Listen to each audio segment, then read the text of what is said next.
Hello, everybody. Welcome back to One Leeds. Welcome back to the Foo Fighters, Connor and Brownie. We're back here. I hope you like the new intro. You know what? I just thought to myself, it's calm. We're going to go to the other end of the scale. We're going to go Foo Fighters-esque. What are your thoughts, Brownie?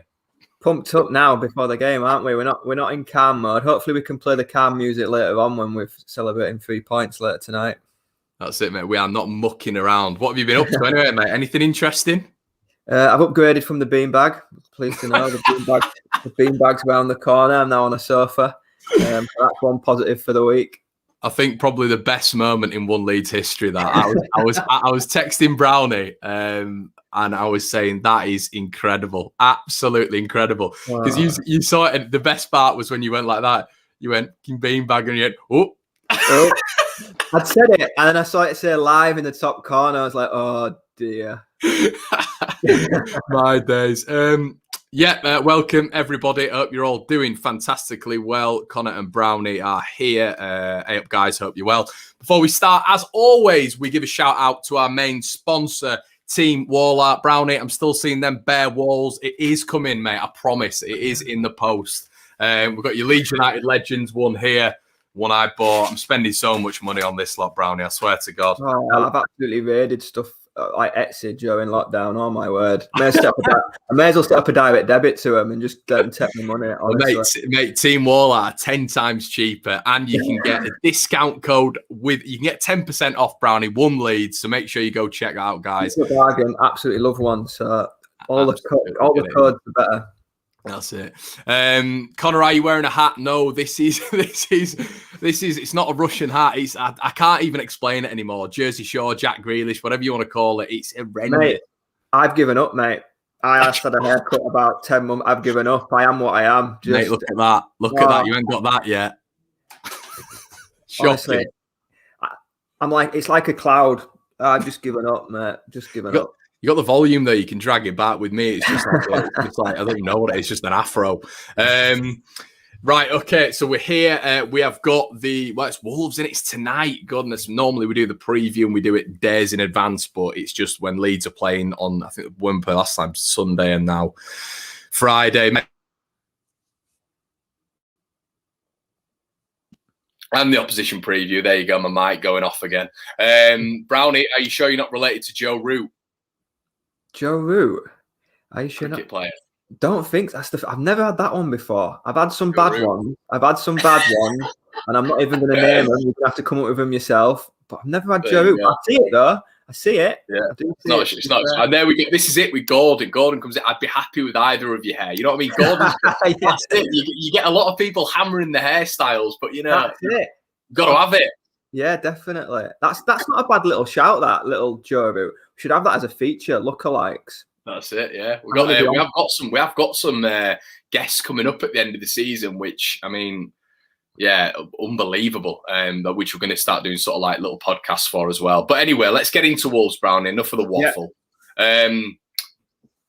Initial thoughts. It's not the same Wolves, is it? It's just not the same Wolves. Like when we played Wolves at Ellen Road, I felt like they're nailed on for top 5 or 6.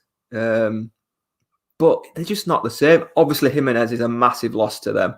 They've put all their eggs into the Fabio Silva basket. I mean, I think he was unbelievable on Football Manager for a lot of us.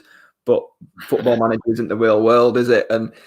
But saying that, Aubameyang has been doing nothing and he turned into Prime Henry last week. So you just know Fabio Silva's going to rock up and be like Ronaldinho or something. But I don't know. I'm not that fearful tonight, to be fair, which is weird. I think a point would be a great point. I just feel like it's got a bit of a kicking feel to tonight where I'd 3 or 4. It wouldn't surprise me in the slightest. So yeah, weird to say, but I'm not actually that fearful of Wolves tonight.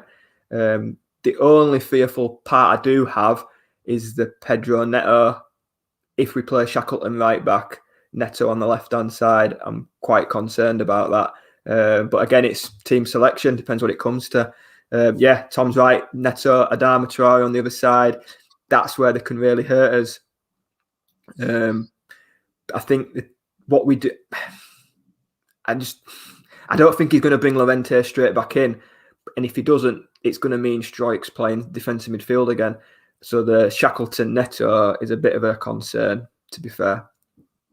Yeah, I think it's the annoying thing is as well. Like, I completely understand when people are turning around and saying Dallas in defensive midfield or Click in defensive midfield. The problem is I don't think they're any better than Strike. I thought Strike up against Odegaard. Odegaard didn't do anything, and he was man.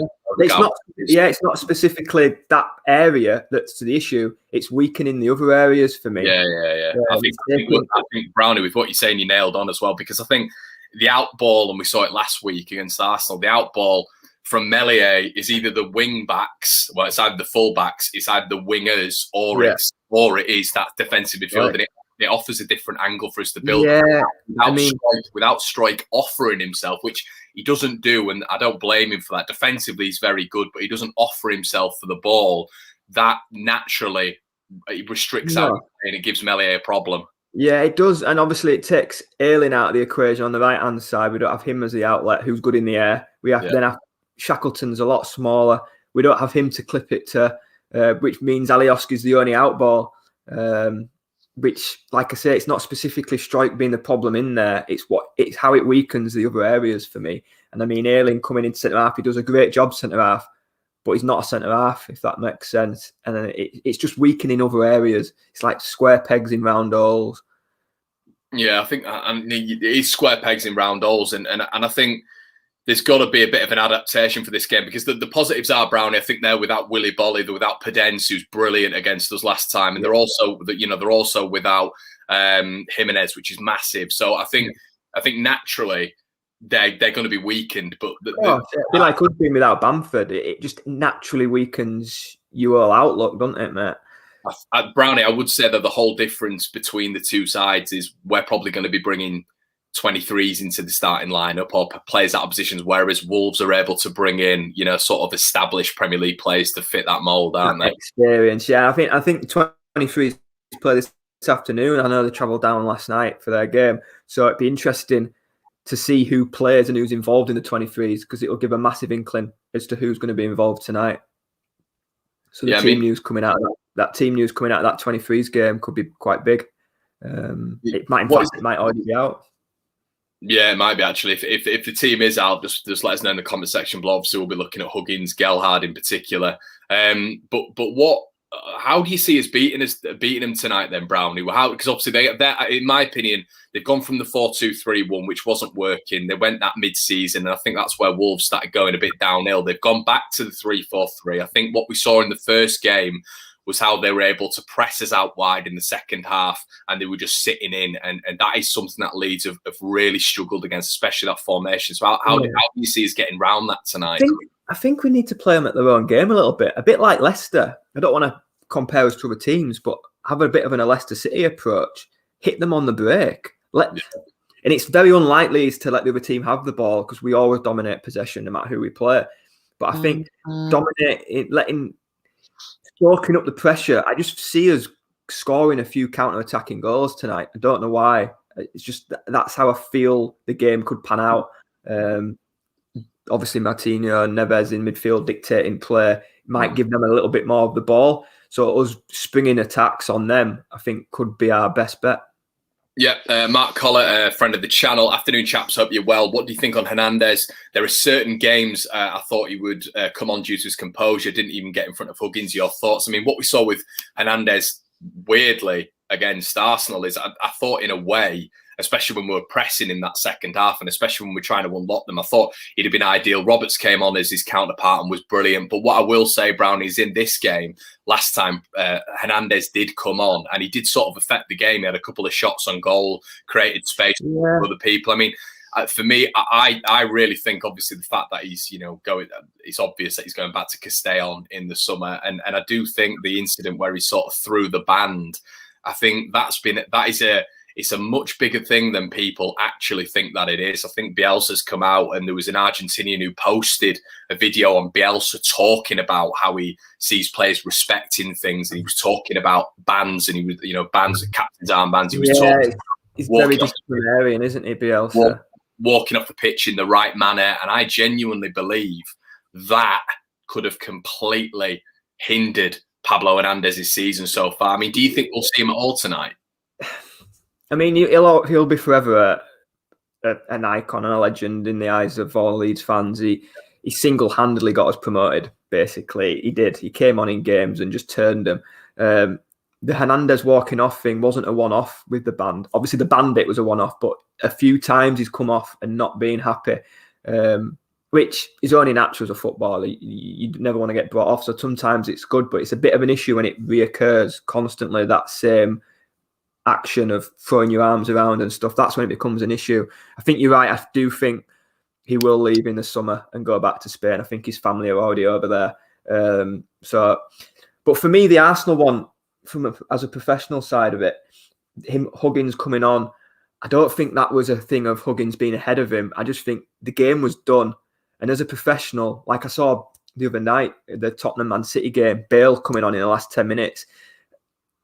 How can I word this right? As a professional, sat on the bench, 3-0 down, 10, 50 minutes to go. Do you know what I mean? So as a professional thing, it could have been, the game's gone, let's see what Huggins can do type of thing. Maybe it was a, don't want to disrespect Pablo Hernandez of saying, right, you're coming on against Arsenal 4-0 down type. Do you know what I mean? That sort of thing. But for Hernandez, he's come on in a few games and he's just not really been at it, not really being the Pablo Hernandez we know.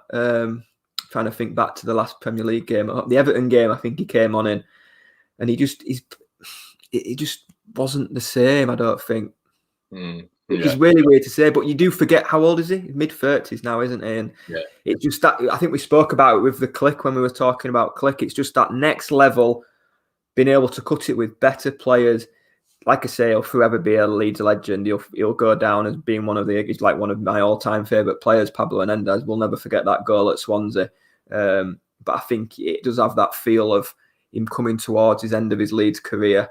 And like you say, the incident with the band chucking it, it has probably gone against him quite a bit in Bielsa's eyes. Not in our eyes, but I don't think, I mean, he walks on water for all us. He could do what he wants, to be fair, and we'd always think of him as an idol. But it does have that feel of, which is sad because the stands aren't full. And if any Leeds player over the last 10 years deserves a full stands chanting his name, it's Pablo Hernandez. But it does just have that feel of him coming towards the end of his Leeds career, yeah. Yeah, I'd agree, mate. A lot of people talking about Llorente as well for tonight. I think we've heard from Marcelo Bielsa and just generally from the press conference that he's not 100%. And I think what we've learned with Llorente is to please God, not just throw him back in, because we've had it twice now where Leeds have just thrown him back in. You know, there was the first time against Chelsea, he didn't even have an under-23s game, and I think it sounded a bit odd. Because last year, all the way through last year, Bielsa has, no matter who it is, Hernandez, like we just spoke about Hernandez, whoever it is, has always had to go and play in the 23s. Because there was times last year, Nketiah played in the 23s when he was coming back from his injury. It was like you would see the 23s team and you think, what on earth's he doing in the 23s? Just get him back in. And with Llorente, he just sort of like, he's been thrusted straight back in without a build-up of games behind him. Yeah, definitely. I think it is sort of it's really weird. You can't talk on him. I mean, it gives us a few options. I've seen a lot of people talking about him going central defensive midfield and putting Struijk back there. I've seen a lot of people actually saying that, you know, Struijk actually staying in central defensive midfield, him going centre back. I think we're not going to see him start. But if he was to start, sorry, mate, if he was to start, you could make the argument to going with a three at the back and not even having that defensive midfield, going with two wing backs to nullify Neto and Traore and just having three centre backs, and then Click and Dallas can roam with Neto and with Neves and Martinho. He won't do that because obviously his various plan A don't work. Do plan A better, which is his philosophy, and it's got us where we are. But if Llorente did play, I'd be of a mind to go to a straight three at the back. Why play people out of the position? Like you say, we've not seen much of Llorente to say, yeah, he can do that job in there. Do you think, with regards to, we're just talking about Pablo Hernandez, and I think the issue with, and I think Dale's brought up a really good point here, just I'd like to see Pablo gives the distribution when we miss Phillips, and I think it's a really key point, because I think with Pablo in that side, and I know we're heavily reliant on him. I know we've just spoken about why he's not going to be in the side, but he does give us that control in the midfield. And without Phillips in that midfield, even if we are to rotate people, you know, maybe Click going to defensive midfielder. The thing is with Leeds is we miss so much control in the midfield when Calvin's out. And if Pablo was to come in, maybe we'd be able to dictate a little bit more. But Brownie, the argument for me is, in the Premier League, the athleticism and the physicality, and even Neves and Martinho coming forward, I mean, maybe even Dendoncker starts, I just struggle to look at Pablo Hernandez in that role with the players he has around him to be able to thrive in a game like this. Yeah, I get his point, to be fair, because we spoke about, I mean, I was very critical of Meslier, but he had people hiding. He didn't have people coming to get the ball. And Dale's right, Hernandez will always... he might give the ball away, kick it out of play, but 5 or 10 seconds later, he's still coming back and demanding the ball. He'll always want the ball. So I think you're right with him dictating play. He will always come and get it. And I think when Phillips is out of there, we miss that massively. I mean, Phillips misplaces passes. Everybody does in the Premier League, but it doesn't knock his confidence. He will then go and get the ball again. He'll continuously go and keep getting the ball. And that's what sets the good players from the elite players. It's not going and hiding. And I think when Phillips is out of there, we are a bit hidden. We don't really have many people showing for the ball. No. So with Hernandez in there, yeah, Dale's right, comments right, and what you say is right, mate. It would allow us to get on the ball a lot more, but physicality wise and legs wise, to do that for 90 minutes, that's probably where the issue comes in. Yeah, and I think Liam Cowell's put a good point here. I mean, to me, the obvious choice is Dallas at CDM and revert back to the back four, Ayling, Strike, Coops, and Alioski. I think the issue with that is, I understand that people are talking about Dallas. I understand people are talking. Look, we've seen how industrious he is, but there's going to be limitations, and putting him in that central defensive midfield role. I mean, what is it based on? With Strike, like I said last week, Strike did completely man Mark Odegaard out the game. It's bravery on the ball, but Stuart Dallas still isn't going to go get the ball from Meslier in a tight situation when you're getting maybe the likes of Neves pressing on him. He's not going to be wanting to get the ball off Meslier, so I don't really see the improvement there. Do you see what I'm talking about? I think Brownie. I think the only improvement is putting Strike at centre back, isn't it? And that's probably why I'd have gone with what Liam has said. It keeps that back four the same. The back four that had only conceded 5 in 5 games. It goes to show we'd conceded 5 in 5 games. To move that back four about, we conceded 4 in 47 minutes. That's no coincidence for me. And I know you said, I agree, he's not going to be one that goes and gets the ball. But the only improvement is it just keeps that back four.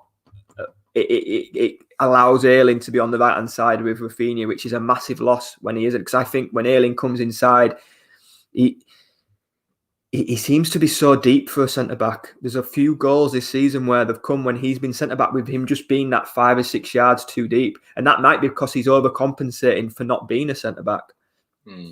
Yeah, no, I mean, it's a really interesting one, because if Ayling's not on that, I mean, I've said this before, I'd love to see Ayling in that central defensive midfield role, because I think he's got decent feet, and I think he wants the ball under pressure. And I think the Ayling flop, I know this sounds absolutely mental, but you'll know, playing football at a good level, Brownie, the ball can get nicked off you if people are pressing you. But I think when people are pressing on Ayling, he's very smart, and I don't think there's a lot of our players too nice.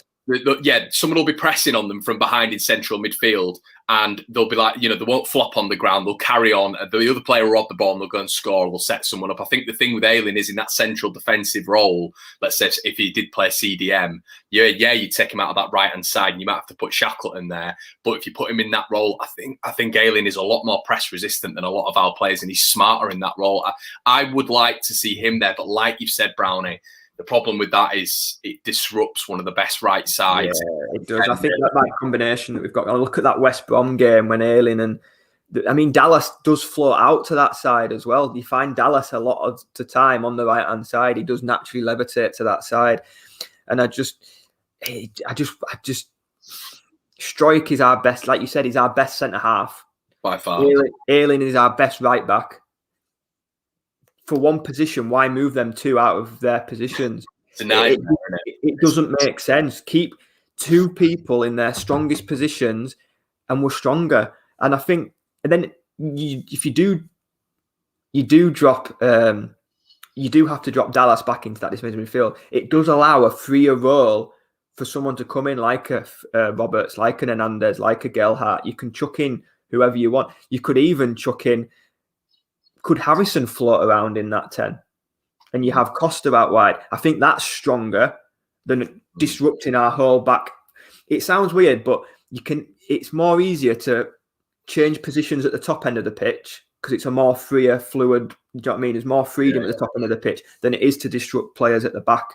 I just feel you can maybe put people out of position up top. You can put like a striker in the hole, or you can put a person in the hole out wide, because you have more freedom to move around. Whereas at the back, and you mentioned this with Meslier, if you make a mistake back there, it's in your net. Whereas if you make a mistake at the higher end of the pitch, you've got more time to win the ball back. It's just something I thought of then, of putting Harrison, let him glide around, or Costa, or Roberts. I just feel like the team, it's again, that when Phillips is out of the team selection is massive of who plays where, and that can shape the game for me. Brownie, I don't think, me and you've said this, I've said it to you. Phillips been out of this side in terms of personnel, for me, isn't the biggest problem. The biggest problem, like you've just said, is the movement of everybody else. It's not only that, Brownie, but you'll know, being an ex-footballer, it's getting used to other people in that position. It's knowing their patterns of play. The fact that Shackleton's he's not played in that first team at all, really, even in the championship season. It's understanding what movements is he going to make, what automatic position is he going to take up. It's everything, and the whole squad is disrupted by that. It's the mechanics of it, isn't it? You're absolutely spot on, mate. Just little things from Meslier's goal kick. He knows where Ayling's going to be. With Shackleton, does he want the ball? How high does he want the ball? Where does he want the ball? Does he want to run on it? Does he want it on his leg? It's just little things. And in the moment of a football game, them little things all add up and they're massive. Yeah, absolutely huge. I mean, one battle I'd like to touch on, and this is tactically as well, Brownie. We might not have this luxury like we had last time. Traore. So he was absolutely on fire in terms of coming on at the start of the season. I think him and Jimenez had one of the best partnerships in Europe in terms of assists and goals. He's been starting a lot for Wolves, and I think that's probably a sign of the fact that they've got players out, because normally he'd come on and impact the game. But obviously, it might be shop window in him as well, obviously, because he looks like he's moving on. But in terms of that battle and keeping him quiet, it's absolutely essential. Dallas did a brilliant job on him last time.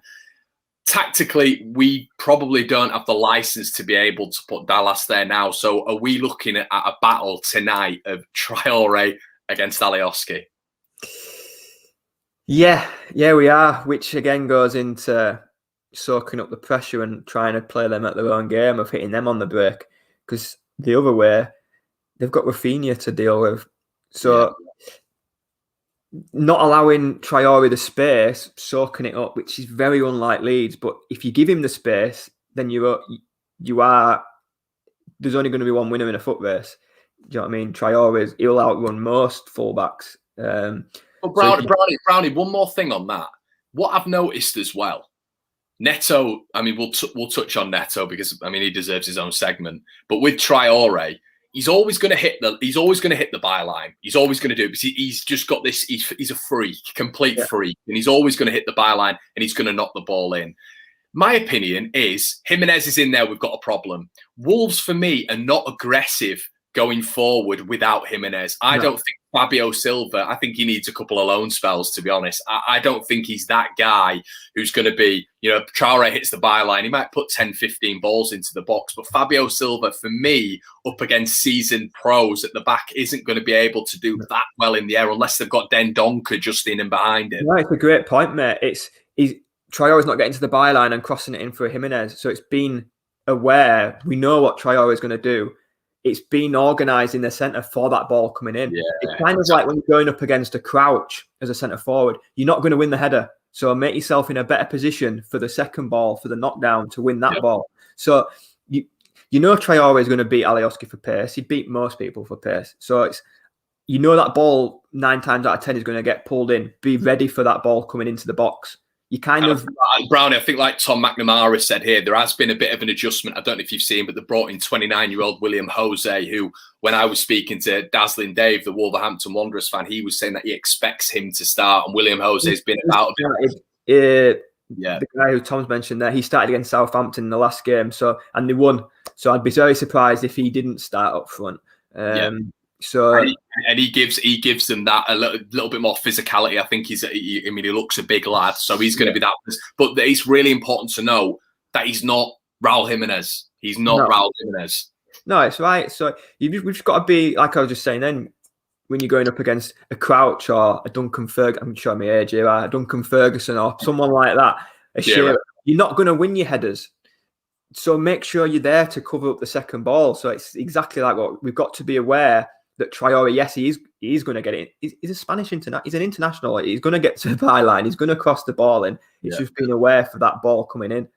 But I think Brownie, the tactical nuance with Leeds in this game, I think Wolves would profit more from playing inverted wingers. So if you're getting someone like Traore, if you're getting Neto literally coming inside, that's the problem. I think you show them outside. Leeds have got a better, and this is what we're going to have to face, because There is no doubt about it. We saw it in the first game. We're going to see it tonight. This is what Dave was saying the other night as well. They're going to set up to counter-attack. So we've just got to be aware. Show them down the line. But Brownie, for goodness sake, do not give stupid free kicks away on the edge of the box. Show them down the line. It drives me mad because we're so guilty of doing that in so many games. I mean, I think back to the West Ham game. I'm sure it was West Ham at home. Where we gave, I think it was Costa came on and just gave the most stupidest foul on the edge of the box, and it's just inviting pressure into the box. Just kick it, just let going nowhere. Just stand up, going nowhere. But touching on that inverted wingers, I think if they switched over and Traore was coming from the left and Neto was coming from the right, you've seen people running at Ayling in the Arsenal game. If Ayling was centre back, we would be in a whole heap of trouble. If they did it just by that tactical switch. But then they get into the byline, don't they? And does it congest it a bit too much? I don't know. But you're right, mate. They will. It's how, I think boring is the wrong word because they're professional footballers, but they've not been the same Wolves like I started the show with. They've not been the same Wolves. They have been very pragmatic and very hard to beat. I mean, when they played at Ellen Road, I can remember, I think it was the Monday Night Football, I think Neville and Carragher touched on it, that at half-time, there've been a lot of their games have been draws at half-time, Wolves, and it's the second half where they've just nicked a goal here and there, and that just epitomises how much they set up. It's very hard to beat, and we'll look to counter. That's why, I think we just need to play them at their own game a little bit. Well, I think Mouldy's 7890 said it here. Welcome to all you Wolves fans if you are watching. I appreciate that, but that won't be difficult. We've conceded the first goal in around 12 games, and I will touch on this, Brownie. Wolves have conceded in each of their last 14 games. So they concede first consistently. I think probably the last time they didn't concede first was probably against Leeds. Which is another... But Brownie, what I'm trying to say is even if we score first, the focus and the concentration has to be there because Wolves aren't out of it at all. We saw that in the second half, Brownie, when they came out a complete... Yeah, that's kind of what I just said about they've been in a lot of games at half-time, but they're conceding first. If they do concede first, they can't sit in. And that's very much what, like I said, about the Palace game, where the first 10 minutes, first 15 minutes are huge. If we get the first goal, the whole complex of the game changes. How many times have we gone ahead and lost under Bielsa? I can't think of many. I can think of Cardiff 3-3 where we drew last season. But when we scored first, teams can't therefore sit in, and we are good on the break. We're that quick on the break. We are good on the break. So I think if we do score first, that's when the game could go to a 3. Us getting 3 goals. The first goal, it's an easy thing to say, but the first goal is always massive in football. And especially if I didn't know that stat about they've conceded the first in the last 14 games. That's scary. But it does go to show that flipping it around, they haven't lost 14 games on the spin, so they're always still in it. Wolves are always still in it. Yeah, sorry, I'm just getting some of these brilliant. Someone just said, "Don't forget to strike the like." And then someone said, click the like. I'm loving these guys. If we can think of any more word plays of hitting the like button, please do subscribe and like the video if you haven't already, guys. We've got 308 of you watching at lunchtime, which is amazing. So I really appreciate that. I've subbed, come on, Leeds, Hull City fan. Wow. I'm happy for you that you can't go down. If we go up, I can't beat us. Also, I'm sad because I missed the derby days. Oh, and I have to say, mate, it's only derby days for you boys. I'm sorry. It's that Arsenal big club mentality. I think was it Owen then? I think Hull will get promoted though. If that's anything to go by, I think they'll come straight back up. As for derbies, don't worry, mate. We had it with Huddersfield, Barnsley, Doncaster, Rotherham. We've had it with them all. But with regards to the game, Brownie, it's going to be an interesting one, definitely a tactical battle. But obviously, we've not touched on. We touched on Adama Traore, Neto. I mean, he's the reason I enjoy watching Wolves, and I do apologise to Wolves fans who are watching. I do think you've definitely changed in terms of philosophy this year, which I'm not that excited to watch Wolves. But Neto, is the star. Like he's scored 5 goals, 4 assists, which is the most for a 21-year-old in the Premier League. No other 21-year-old has got the numbers that Neto has. I mean, I tell you what, Brownie, we go on about Rafinha, but what a player he is. What a player.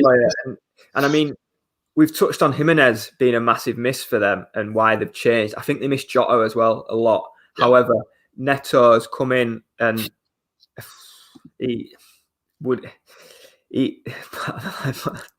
dear me, Ollie. He's come in and he has taken his chance, hasn't it? And he's excelled beyond anybody's imagination.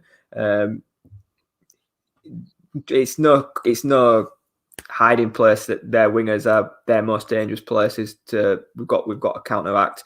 Are Wolves going to go down the selling club route? This summer could be a big summer for them because they sold Jota last summer. If they then sell a Neto this summer, it's a bit of a... Because Wolves have established themselves in the Premier League and I think they should be in the top 8. They've been hit by injuries and what have you, but they should definitely be in the top half of the league. And if they finish bottom half and then sell another big star, I don't know what direction Wolves are going in. So what... In terms of Leeds and tactically setting up, I don't think we've really touched on it as well. Tyler Roberts, is there any sort of encouragement from you for Leeds to be starting Tyler Roberts in this game? I can't believe I'm saying this, but yes. And yeah, I mean, I've not. He'd be starting for me. I've not been his biggest fan. He came on against Arsenal, did really well. He's been coming on in games, and he's been hungry. He's looked hungrier. He's looked like he's wanted the ball. He's looked like he's wanted to do something. And the only reason I say yes to Tyler Roberts is because we're away from home and I think I want to go down the counter-attacking route tonight. And it allows Dallas to be in the centre of defensive midfield and it just keeps the back four how we want it to be. Will he do that? I don't think he will. I think he'll do you think he's just going to start the exact same lineup as he did at the weekend? Yeah. In fact, I'll be more shocked if he doesn't than if he does. I think it'll be the same 11. What are your thoughts on that? I mean, who are we to question Bielsa? But I'd change it. I just don't think it worked. I mean, we haven't touched on Shackleton enough for me. No, I mean, let's talk about him. I hate slagging players off. They're playing for Leeds United and professional footballers, and we can all dream of playing for Leeds United. But I could get my mate down the road to run around. We wouldn't go out and buy a Jamie Shackleton. We wouldn't. We wouldn't go out in the summer and buy a Jamie Shackleton. And I'd looked into Shackleton, and he started 18 games for Leeds. 18. And we've won 7 of them. That's not a big win ratio. How Leeds have been over the last 3 years. We've blown teams away. We've hardly lost. Yet he's only played in 7 wins. One of them was Salford, where we're playing Salford in the League Cup. We should be beating them. One of them was against Derby, where we had a guard of honour, and the other one was against Bolton. One of them was against Bolton in the League Cup when Bolton were horrendous in the Championship. They're 3 of the 7 out of the 18 games. He's played a lot of games for Leeds. And to say he started 18 and won 7, that's a scary start. Bielsa hasn't lost many games of football as being a Leeds manager. But could you just playing devil's advocate, could you say the exact same thing with Poveda? And we've gone out and bought him recently. And I've said the same thing about Poveda. I don't care what he does. You see tweets in games, it's Poveda time. Time for what? To run to the touchline, do a trick and not score or get an assist?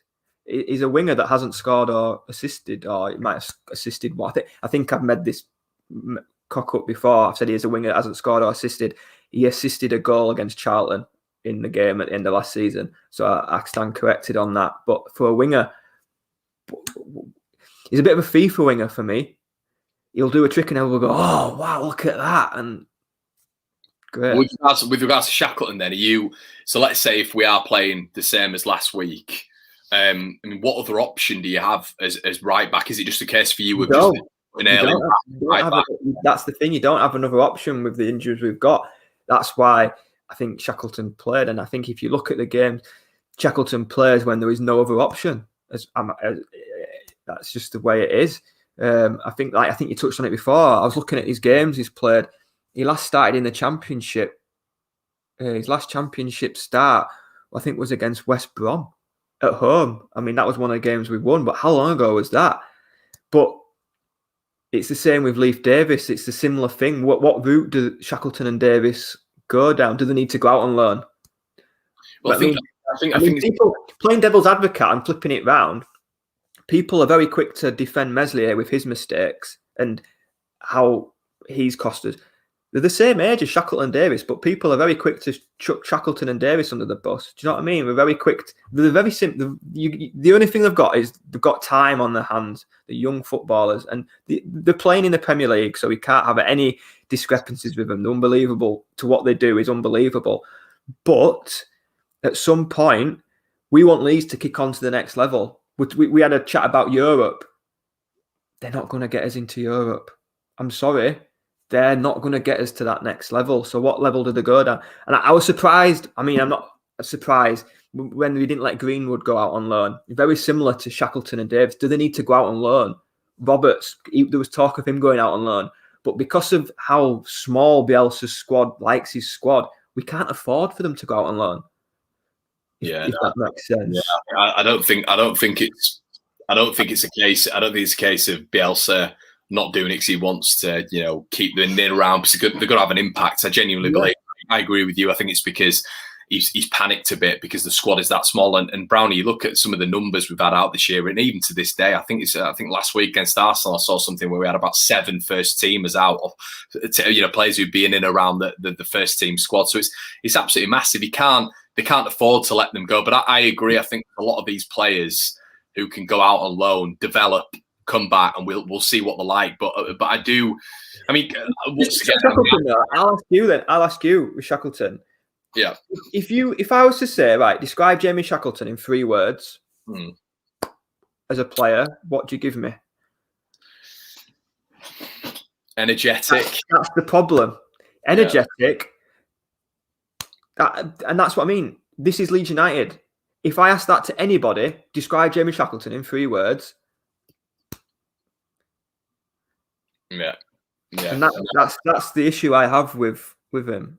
But do you think that a loan spell solves that? Do you think they could develop on a loan spell, or do you genuinely not believe that they have that technical capacity to be able to develop? Obviously, they're wonderful footballers. Like I said, they're making a living out of being a professional footballer. I'll never knock anybody for doing that.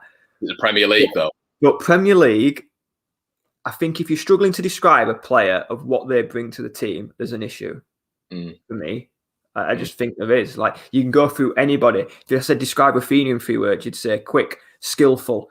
You know what I mean? You could I know that's 2, but end product. You can describe players.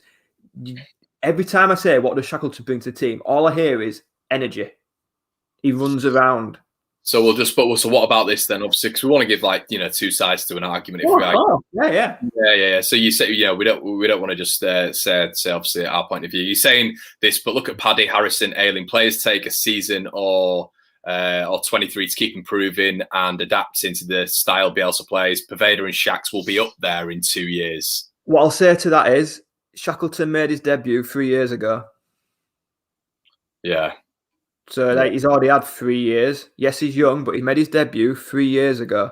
Has he been consistent, Brown? Is it been consistent? He's not really had consistent starts, has he? No, he's had 18 in them 3 years. So do you think that's enough? If you win games, you stay in the team.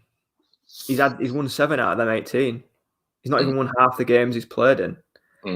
Poveda, I take his point. This is the first season he's broke through. He is young. But, I mean, do Man City let him go for nothing? If he's got a little... We got him for nothing, did we not? Yeah, got him for nothing. And I mean, I know he's never going to get in the Man City team. He's got Mahrez, Sterling. Do you know what I mean? He's got unbelievable footballers ahead of him. But they've let him go for nothing. So that kind of tells me something. But yeah, Poveda, he is his first year breaking through. But he was coming on, and I think we touched on this with the Costa thing, with Costa's mindset. He had Poveda coming on in front of him, and he was coming on in around the 55th minute in a lot of games. He had a good amount of game time. He had the Crawley match. He had the Hull City League Cup match, did Poveda, played full games, and he hasn't done anything. He hasn't done anything in any of them games. So as bringing it back to tonight's game for a match purpose, for a match purpose, though, the injuries that Leeds have got, we're having to play them players, if that makes sense. They're the players that we're having to rely on, and that's just that squad depth when it comes to matches. Of do we shuffle things around to get players in, or do we just say, no, Ayling's a right back, Ayling's playing right back, Strike's a centre back, Strike's playing centre back, and just play around with one area rather than shuffling 3 or 4 positions around? Yeah, and I think it's essential to look at it in a sense of, it's our first year in the Premier League. We're going to adapt as a team. I think Bielsa said that in his press conference. He said, the first year in the Premier League is always going to be difficult when you've not really developed the squad. And he completely understands, and I think we know that there's going to be some movements in the next couple of years in terms of windows, but it's going to take Leeds. I think we all know that it's going to take Leeds, Brownie, 2 or 3 windows, probably. Yeah. And that's playing devil's advocate with Shackleton and Poveda and that. And like I said, I don't want to knock. I don't want to throw them in the playing professional football for Leeds. I'll always back them. Whoever plays for Leeds, I'll back no matter what. They're our players, and that's what we've got. So flipping it around, we need to walk in the Premier League before we run, type of thing. So maybe in my mindset, I'm thinking, right, I want the next step. But we need to, like you say, you're right, mate. Need to settle in the Premier League first with what we've got, and then over the next couple of transfer windows, develop the squad. I'm more thinking of down the line, are them players going to take us to that next step? And I don't think they will. But at the minute... I'll tell you what would be interesting, mate, if we actually had a fully fit... you look at Sheffield United's first season in the Premier League, and people always talk about Sheffield United this, Sheffield United that. They did an incredible job, finished on 56 points. But guess what? They had a consistent 11 for pretty much 98% of the season. We are where we are. If Leeds United had had Koch, Llorente, Rafinha from the start, if we'd have Rodrigo available most games, it'd have been really interesting to see what this Leeds United side would have been about this year. I mean, we've seen at this moment in time a complete bit part Leeds United side result in 10th, 11th in the league table so far. Yeah, and you're right. And like you say, it's a good debate. Looking, if we had a fully fit squad, do then players get in the squad? Put it that way. They don't. So if they don't get in the squad with a fully fit squad, we're weakened with them there? Yeah, definitely. 12 a.m. Sydney kickoff soon. Raff and Bamford to zip back to sleep, keep up the top work. I mean, this is what I used to do when I was in Sydney and Melbourne, mate. I used to just watch all this Leeds content, and it does keep you going. So thank you for everyone anyway. But everyone overseas as well. I know we do keep you sane sometimes for some bizarre reason. But Brownie, anything else to touch on, mate? We've been going for about 50 minutes. Anything else? I'm just really looking forward to it. Again, team selection is massive. If anybody does know the 23s squad, pop it in, because I think that can give us a big indication of who's going to be available tonight. Because I think, touching on the 23s, I think Somerville's done well again, hasn't he? He's knocking on the door. He can't be far away. So it's just team selection again for me tonight. What does he go with? I personally think he'll go with the same team. Right, okay. So apparently Marco Stiepermann's in Norwich's team, which is interesting.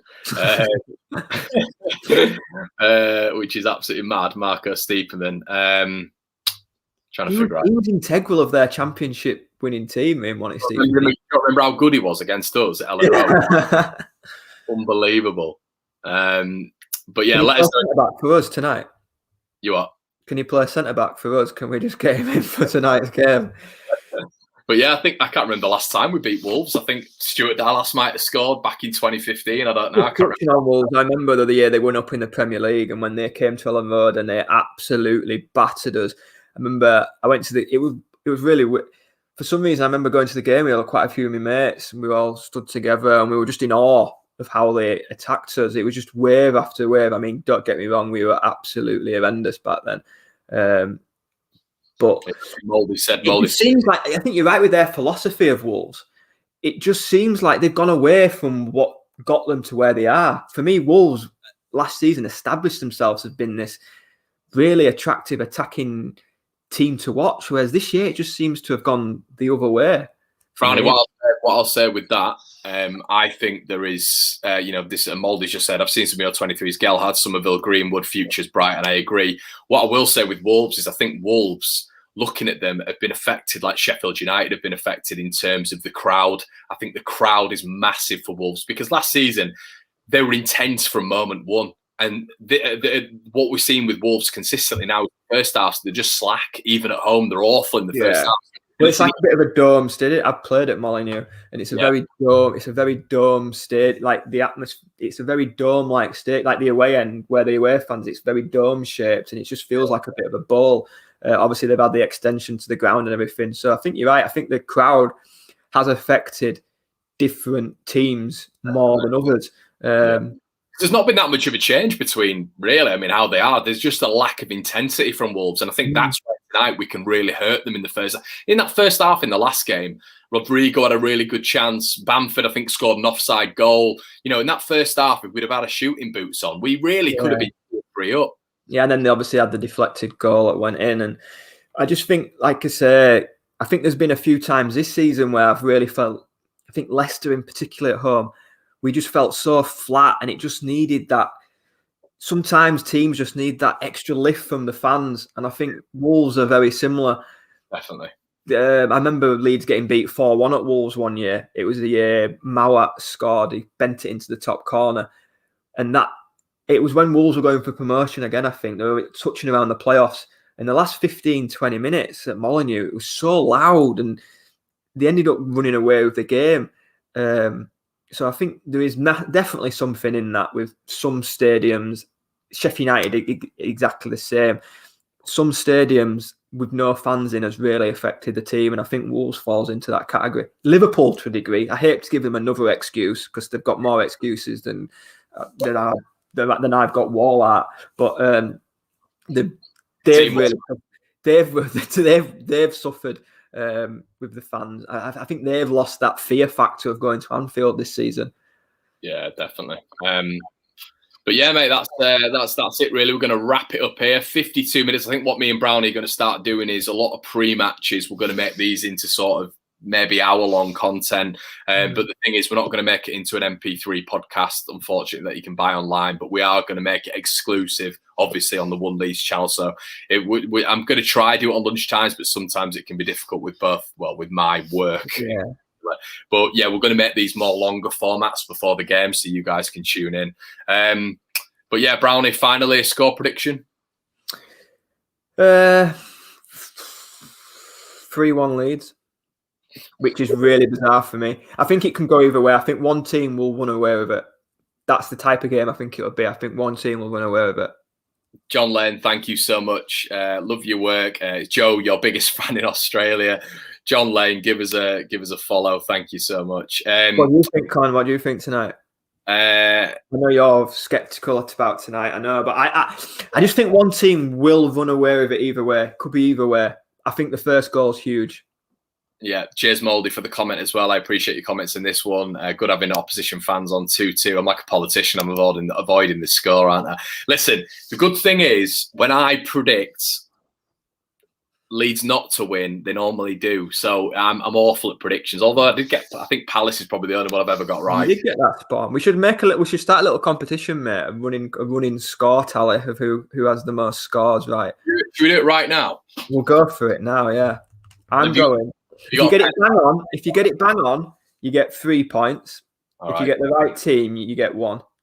Right team. Okay, we'll do it. Right. Okay, so this is how you're witnessing history here, guys. We're going to start on every pre-match now. So Brownie, first game against Wolves. You're saying Leeds 3-1.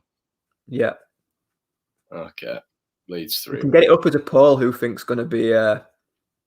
more likely to have the right answer? Well, they're all going to go for you because I can't predict.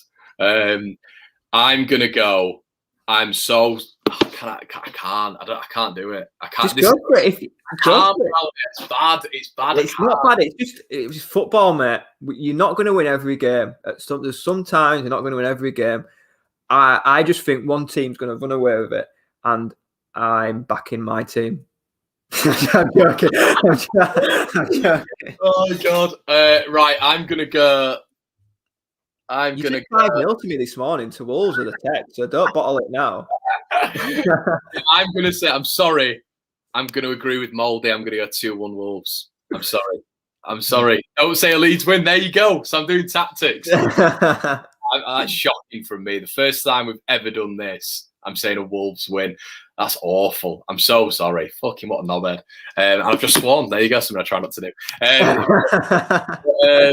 Yeah, we'll leave it there, guys, and we'll be back for the post match. We'll probably do that on Saturday, I think. Brownie Saturday. That's when I've got time off. That's shocking. Brownie's so normal. Connor, hang your head in shame. I'm probably. How dare you? I'm probably have to go to bed or something. I'll go for a walk after that. Shocking. But yeah, we will see you guys later on. Thank you so much for joining. Brownie, thanks a lot, mate. Yeah, have a good one, mate.